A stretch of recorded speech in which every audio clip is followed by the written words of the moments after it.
Hello everybody, my name is Kristen. For those of you that don't know me, I'm one of the physical therapists here at LVE. And today we are going to be talking about vestibular rehab, specifically vertigo-related dizziness and balance and how rehab can help you. So here's our objectives. We're going to talk about falls, how we stay balanced, how does dizziness affect balance and fall risk, what is the vestibular system, and how can fitness and rehab help you with dizziness and balance. So first we're going to be talking about falls. Every 19 minutes an older adult dies from a fall, and if you have something like a hip fracture from a fall, only half of those people return to their prior level of function. So say no assistive device use, totally independent, and then half of those people either require assistance or require an assistive device after having a hip fracture. So that is bad news. But the good news is falls are mostly preventable. And here at ACTS, we have several services to help prevent falls, including education, such as today. Our rehab services obviously are here on staff at least 5 days a week. Fitness programs, other programs, and then new technologies, which will be included in today's discussion. So how do we keep our balance? So there are really three main systems that balance, and then a fourth system being our musculoskeletal system that responds to those three systems to keep us balanced. So your vision, your sensory system, and your vestibular system are the three balance systems. We use our vision so much for balance. That is why if you fixate on something and you stand on one leg, you can do better than if you're looking around. We use our balance to judge heights of curbs, stairs, other obstacles, and that's what keeps us balanced a lot of times. The second thing is the sensation of our feet on the floor.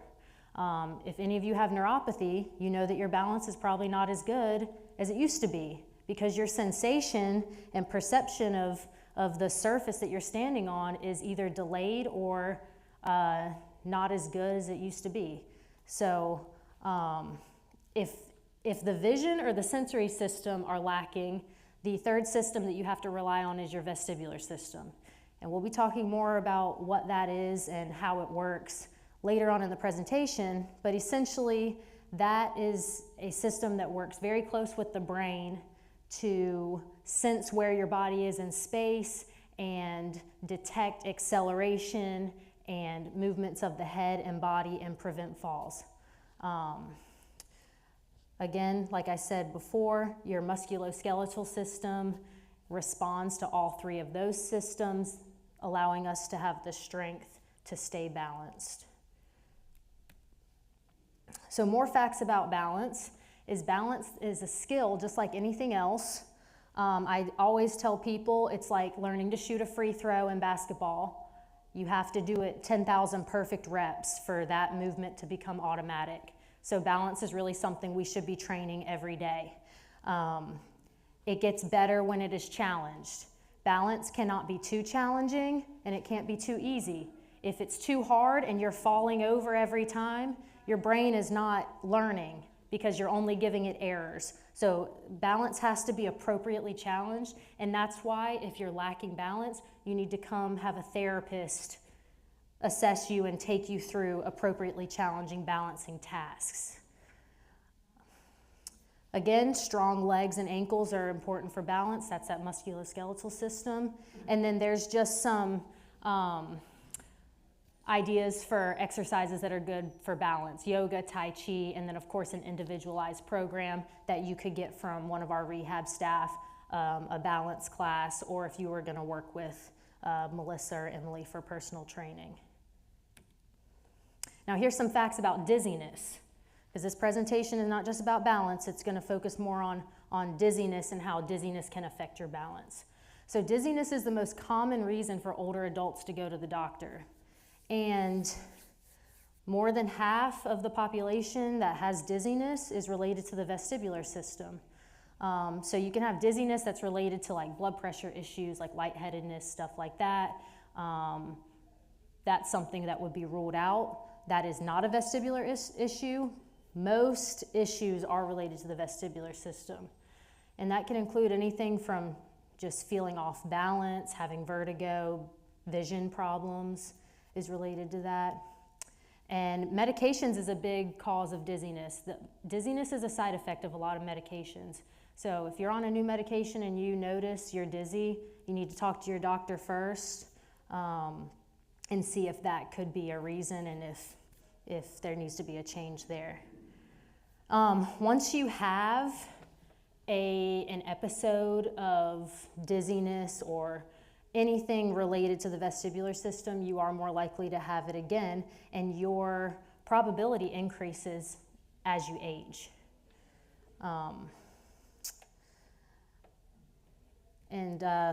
Like I just said, studies show that individuals with vestibular dysfunction have a 12-fold increase in the odds of falling. Not good. This is what we hear from some people. I've never fallen because I'm careful.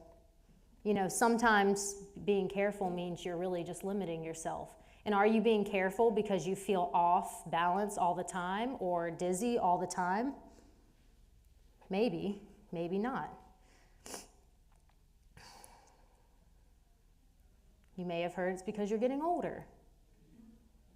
Age is not a determining factor of your balance at all, or your strength. Really, the only thing we cannot stop from aging is our eyes. So the rest of your body, we can prevent from aging per se. And with that, it takes exercise and practice. Many have heard it's the crystals in my ears. We're going to talk more about this. The crystals. What are these crystals? And sometimes after you've had an episode of dizziness, you say, I still don't feel right. My vertigo is gone, but I still feel off all the time. Something's not right. I feel like I have a hangover. Why is that? We're going to talk more about that too. Rehab can help. So, we're going to start talking about the vestibular system a little bit. It is not your ears. It is not your ears. You cannot see it. It is actually a part of what we call the inner ear, but that is more located behind the temporal bones. It is a sensory organ. It's about the size of a dime. It's very small, very, very small. And it detects head movements. It detects changes in your body movements. It is the reason, if you start to fall backwards, that you do that. Make your arms go up. That's a part of a reflexive system that we have between that organ, the brain, and the spinal cord. So it's very, very important. It also is the reason that I can look at you and I can move my head without moving my eyes. So it plays a large role in your eye's ability to maintain gaze while you're moving. So if you're ever walking fast or just walking, and you're dizzy when you're walking, it's probably because your eyes are doing this. They're unable to maintain their gaze. That is usually related to the vestibular system. They are all very closely related. Here's another photo of the vestibular system, and you can see it is behind the eardrum. So it has nothing to do really with your hearing. Although some vestibular disorders do result in tinnitus, which is ringing of the ears. So it can be related, but the vestibular system has nothing to do with your hearing. It is actually deeper towards the brain than your hearing organs are. Okay, how do you know if your vestibular system is not working appropriately? So dizziness is an umbrella term. Dizziness can mean many things. Vertigo. Vertigo is a type of dizziness. Vertigo is a symptom. It is not a diagnosis. Okay, so don't let anybody tell you that you're diagnosed with vertigo. Vertigo is the symptom of something else. It is a type of dizziness. A type of dizziness can be just feeling a loss of balance, feeling like you're gonna fall when you're not usually somebody that tends to have near falls, you know, anything that's abnormal like that. Difficulty reading, driving, walking, and talking. That usually has to do with the eyes, like I just talked about. Very closely related. Difficulty concentrating, neck pain, headaches, anxiety, and just the feeling of off.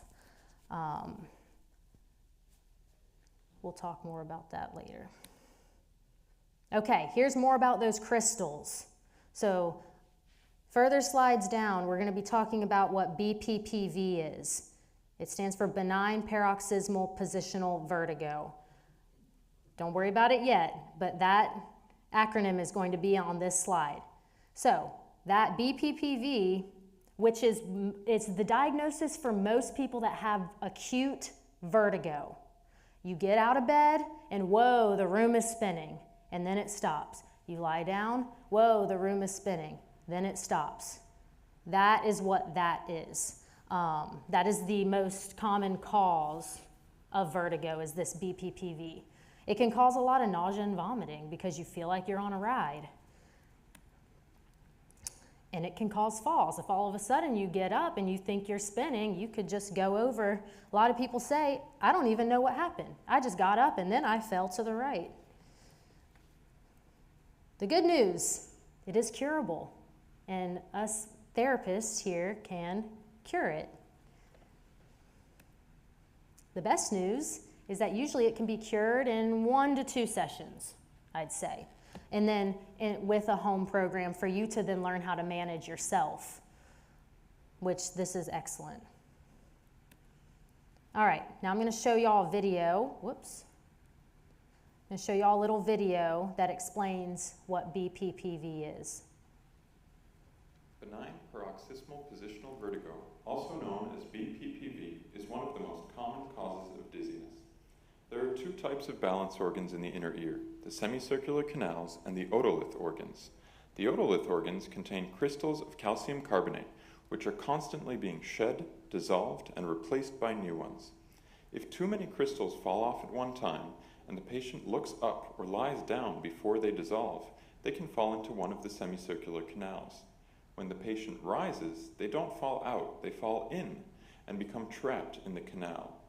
Upon lying down, the crystals fall through the canal, causing an intense spinning that lasts a few seconds until the crystals fall to the lowest point. When rising, the crystals fall in the other direction, which again triggers dizziness. Until the crystals are dissolved, the canal may not work properly, and chronic disequilibrium as well as positional vertigo may be present. This will continue until the crystals in the canal dissolve or are moved out of the canal with special exercises or maneuvers. Even untreated, most cases of BPPV resolve within 14 days. So, pretty good video, right? So, they mentioned it will resolve usually, but in 14 days.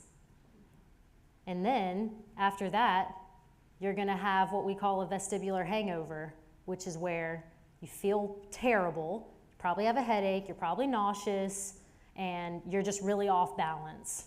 And that can last up to 3 months just from one episode of vertigo. So it does some damage. It's pretty significant. So they said, yes, it can reabsorb. They can reabsorb themselves, and then your body will create new ones. Again, you're more likely for them to fall off and it occur again. Or you can come to therapy, and we can flip and flop you around and put those crystals back where they belong. So, vestibular rehab can help. We will, 1, reduce your dizziness and vertigo by putting those crystals back into place. And then after that, even if the BPPV is cured, you're not done with your rehab, because we then have to cure that vestibular hangover. We have to retrain and recollaborate your vestibular system, your brain, and your eyes to work together, and then retrain all those systems to help with your control of your body from bottom up, so that you don't stagger, so that you don't fall down, because like I said, those symptoms can last up to 3 months. That's pretty significant. So the maneuvers that we use to put these crystals back into place are called canalith repositioning maneuvers. The semicircular canals that they were talking about, that's where the crystals end up. They're not supposed to be there. So we take the canals, we reposition you so that those crystals can fall into different locations, and we maneuver your head until we get those crystals back into the utricle where they're housed. This is very effective. Like I said, we can fix you in 1 to 2 sessions and then teach you how to manage yourself. So now we're going to talk about the assessment of BPPV. So we have these vestibular goggles. They look just like on the screen, and what they do is they actually block your vision. You put them on and it's black.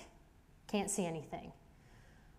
However, they have cameras inside, so we can see just your eyes, and we can record your eyes. And when we do the assessment to diagnose or rule out BPPV, we can see on our computers your eyes, and what we're looking for is what we call nystagmus. And nystagmus, if these are your eyeballs, nystagmus is when your eyes are doing this. And sometimes when light is coming into your eyes, they either don't do it or we cannot see it. So when we block vision, when we block light from coming in and you're in a totally dark environment, we can see the eyes ticking. Boom, boom, boom.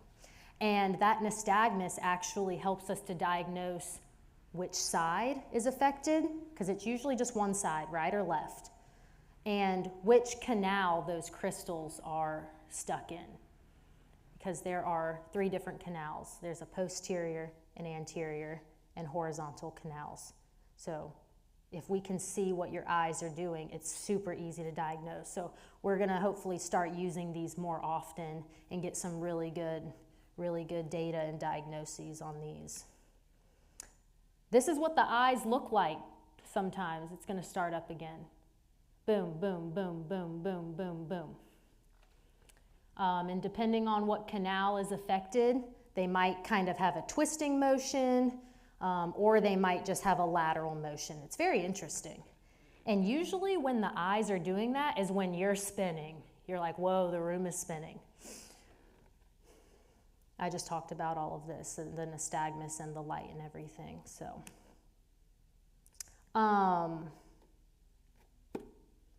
once it is diagnosed, like I said, we take you through the maneuvers multiple times, usually up to 3 times in one session. You will be dizzy. It is going to make you dizzy, but hopefully by the 3rd maneuver, you're not anymore. And that's what we're going to be looking for, in addition to if your eyes are moving. After that, we'll send you home and we'll teach you how to do the maneuver on your own. And then you'll come back and we'll see if you're cured. Again, once the BPPV is cured, we will then have to take you through a vestibular rehab kind of protocol to get you back to normal, completely normal, with your balance and your stability and your vision and everything like that. So we have to re-collaborate everything. Are there any questions? Do you need to take Dramamine or something before you do that? Good question. He asked, do you need to take Dramamine or some type of nausea medicine or dizzy medicine before you come? No. We do not want you, if your doctor gave you meclizine, do not take it. We need you to be dizzy. If you're not dizzy, we're not going to diagnose you. And if you throw up during the assessment, that's okay. We're going to fix you. You're probably going to be dizzy and you're probably going to be nauseous, but we will fix you. And that's the important thing. Yes, sir. What about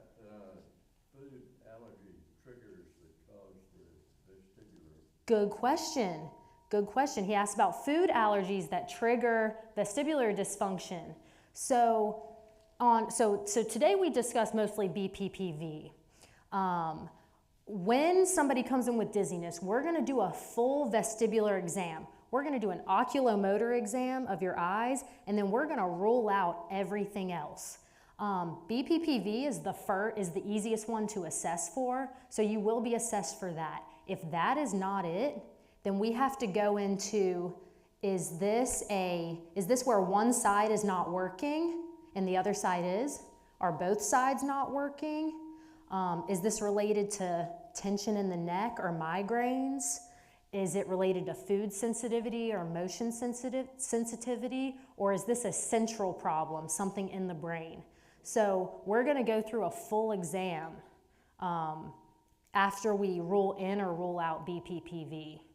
But we also have a questionnaire that kind of helps us to determine, are you having vertigo, positional vertigo, or are your symptoms kind of something else?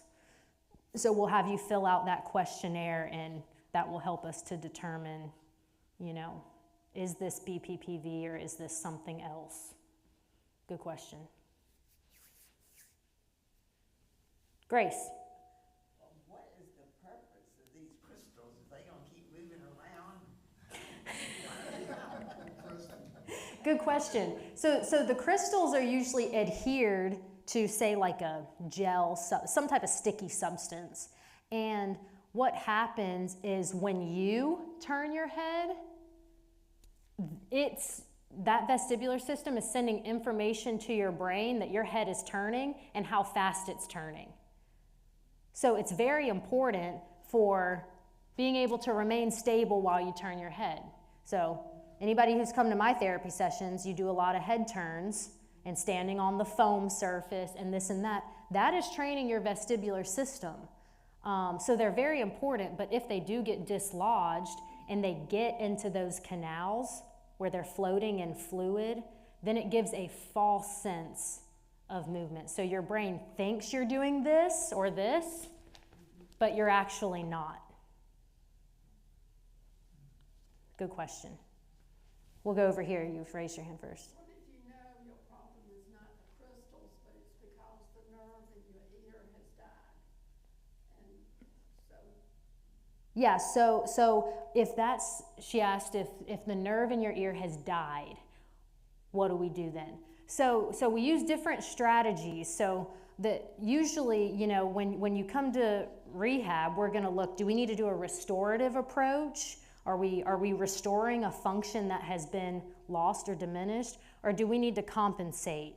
So in that case, we would still do kind of similar things, but with the idea that we would be trying to compensate for what has been lost and we know is not going to come back, or we're trying to elicit rerouting of neurons in the brain. So we're doing things that are forcing either the other side to take over, or we're putting you in enough uncomfortable situations that neuroplasticity is going to occur, and hopefully new neurons are going to reroute and go around and kind of compensate for what has been lost. So the vestibular rehab is still recommended in that case. Yes. Alan, do you still have a question? Yeah. Are the problems with these crystals in any way related to dehydration? Yes. It's similar, especially as we age. It's similar to the discs in the back. So if you're dehydrated, they're like a sponge. They dry up, they kind of lose their height. The crystals, if they are not hydrated, they get dried up and they're more easily dislodged.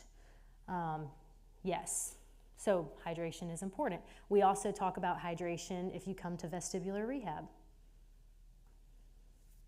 Yes? So is hearing loss related at all to vertigo? It can be. So if you have like an infectious process, like a vestibular neuritis or if there is a neuroma, like a tumor on the nerve, then yes, hearing loss and ringing in the ears is very common. But that's going to be, if it's an infectious process, it's usually going to be more acute onset, maybe over a couple of days versus over years. But hearing, your hearing can affect your balance too, if it's just regular hearing loss. But there can be infectious processes that occur on the nerve specifically that cause hearing loss, because you have the auditory nerve right there too with the vestibular nerve. So they're all kind of in the same location. So if they get an infection, then hearing loss can be one of the symptoms. Usually once it's treated, hopefully it will come back. But that, if you ever have acute hearing loss or ringing in the ears, we usually think that that's some type of infectious process. Can you get rid of that ringing? Depends. Oh, I didn't want to hear that. If it is an infectious process like a virus, yes, most likely. With time. Viral diseases, infections, it's not like a bacterial where you can just give an antibiotic. When there's like a virus, you just kind of have to wait it out. So I'm not a doctor, but I'm assuming, depending on how severe it is and how long it's there could be permanent damage. But typically, if there's an infectious process that is treated and goes away, then theoretically the tinnitus would go away as well.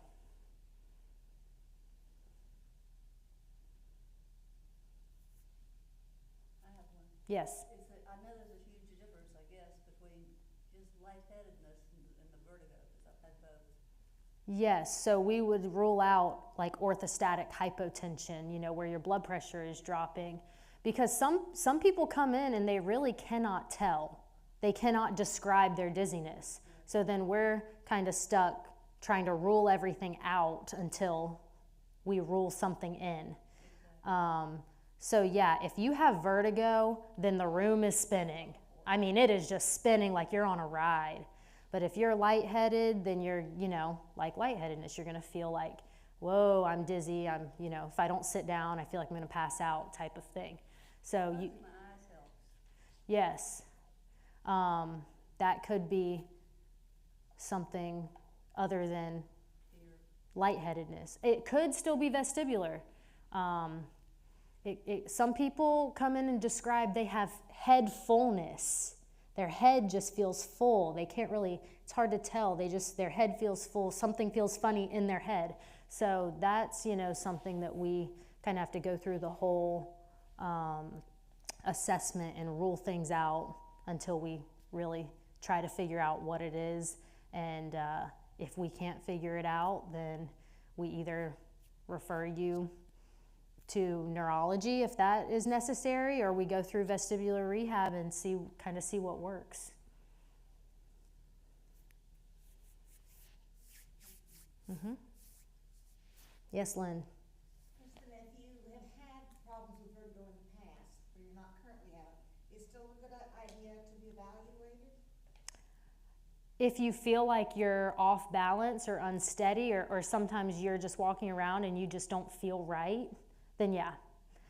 Because even if you were treated in the past, maybe that therapist did not take you through the vestibular rehab kind of protocol after they had done the canalith repositioning maneuvers on you.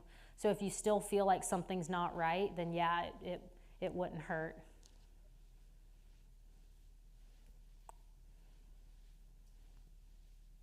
Yes?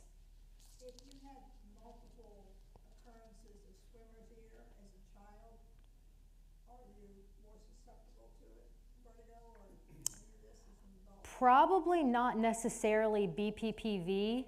If you're susceptible to swimmer's ear, that would be like an infectious process. So maybe you would be more prone to like a neuritis, a vestibular neuritis, or a labyrinthitis, which would be an infectious process somewhere within that system. But I can't really say I know the answer to that as an adult. Good question though. Yes, Ralph. How does low blood pressure work to make me dizzy? How does low blood pressure make you dizzy? It depends. Is your blood pressure low all the time, or is it positional? That would be the question. You know, if you're hanging out at 80/60 all the time and it's not changing, then, you know, that would be a question for your doctor. Maybe you need something to keep it up. But if it's positional, like you're lying down and your blood pressure's normal, then you're standing up and it drops 30, 40 points. Well, I'm on medication for it, but I still have low blood pressure, and several times a day, I'm dizzy most of the time. Yeah. So that would, you know, I would say we've told you a lot probably to hydrate, but if that's the case, then you need to go back to your doctor really and tell them your concerns, because this type of rehab cannot fix that. Yeah. One other question. Several times a day, I have a crazy feeling in my ear. That's like a flap that opens and everything's shrill. Mm-hmm. And if I lay down for a minute on either side, it goes away for a while. Does that make any sense? So for those of you that didn't hear, he said sometimes he has like a flapping type sensation in his ear, but if he lies down several times, it goes away. I would think that's more related to like an eardrum or like an actual auditory thing rather than a vestibular dysfunction. Could it be related? Yes. But I don't know. I don't know. So I go to an ear doctor for that. Yes, see if they could stick a scope in there or something. That's what it feels like. Yeah. What is this marble? That's right. Are there any other questions? Oh, we are going to demonstrate really quickly what the goggles look like. And Amanda is going to put them on for y'all.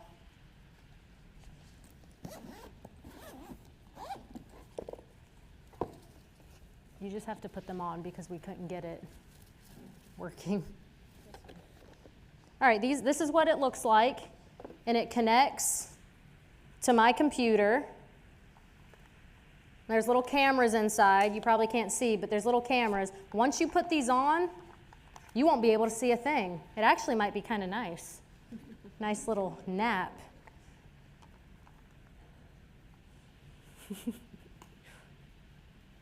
Can you see anything? Nope. There's also lights. I'm going to turn the lights on. You see the lights? No, I don't think Oh, I wait. come on with it. Wait, hold on. Unplugged. Oh, yeah, because it's not plugged in. Yeah, you're right.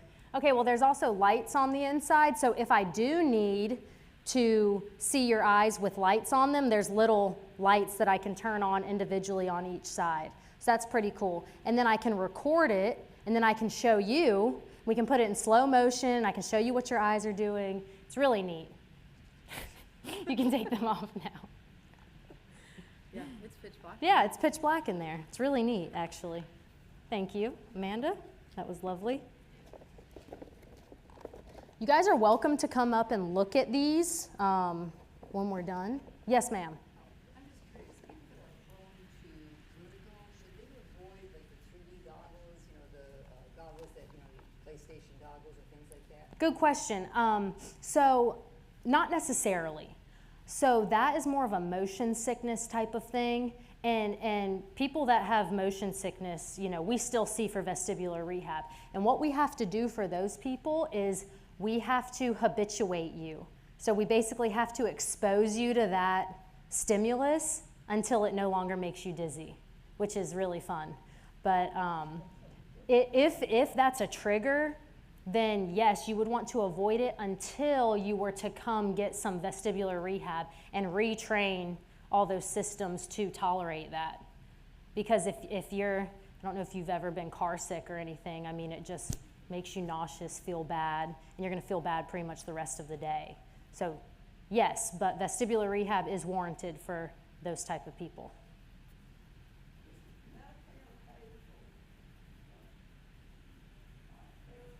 Yes, she asked, does Medicare pay for therapy? Yes. You know, if you have good insurance and before you come, Sherry's gonna see if you have a copay, anything like that. Then you will know that before your evaluation. So yes, Medicare pays for therapy services. You just have to have an order from a physician. If you see Angelique, she can send us an order for dizziness, and then we can do the full assessment and kind of try to see what is causing the dizziness. So yes, it is covered.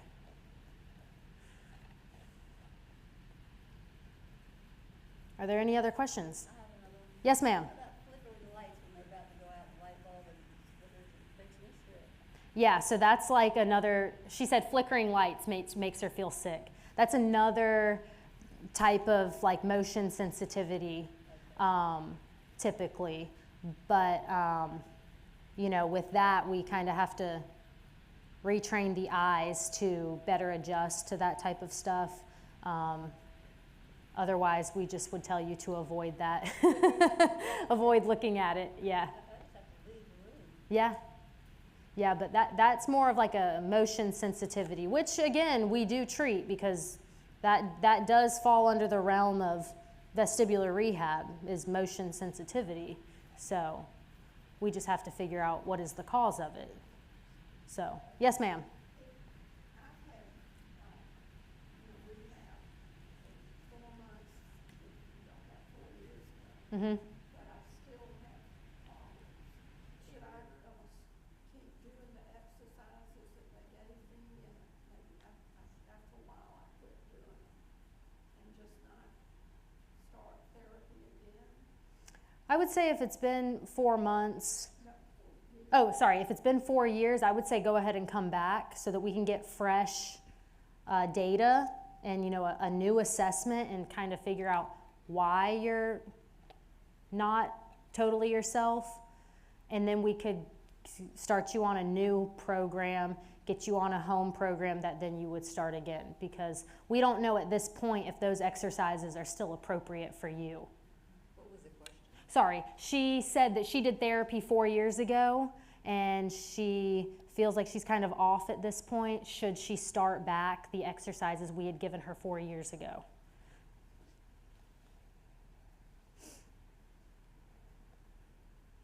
Any other questions? Thank you all for coming.